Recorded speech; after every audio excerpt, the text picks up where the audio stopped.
This is One Lucian Radio.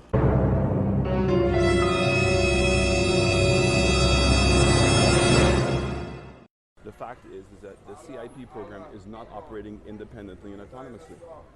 And the comments that I made and the recommendations that I made in my first letter to the civil society have come to pass. So here you had a situation in which the regulation says that a marketing agency shall be appointed by the board with the approval of the minister, not even cabinet. So the minister of CIP is Dr. Anthony. We then found out that in January the Prime Minister indicated that he had hired a lobbying firm. He never made any suggestions that anybody other than the government of St. Lucia were paying for the lobbying firm.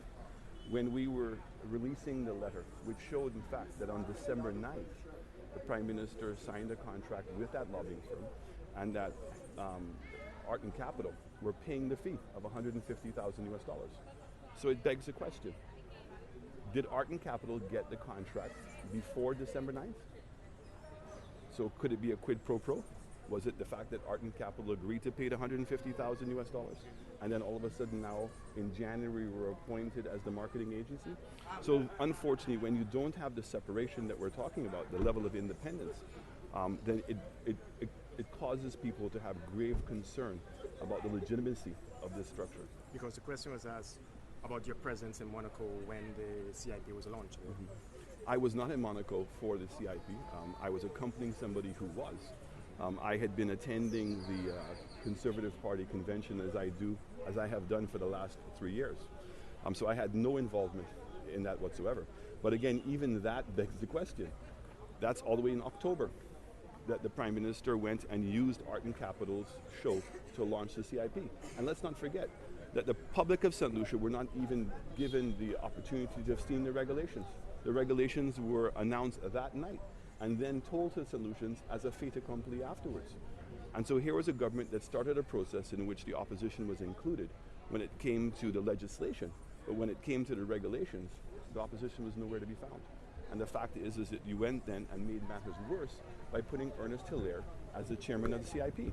First of all, even back when he came as the original chairman, it was already being speculated that he was going to be a candidate. What made matters even worse was his involvement in the Jafali affair, something that he still has not clarified. We never questioned how Mr. Jafali was appointed. The government has the authority to do that. What we questioned was why. And once you understand why was he appointed, the next question becomes who benefited.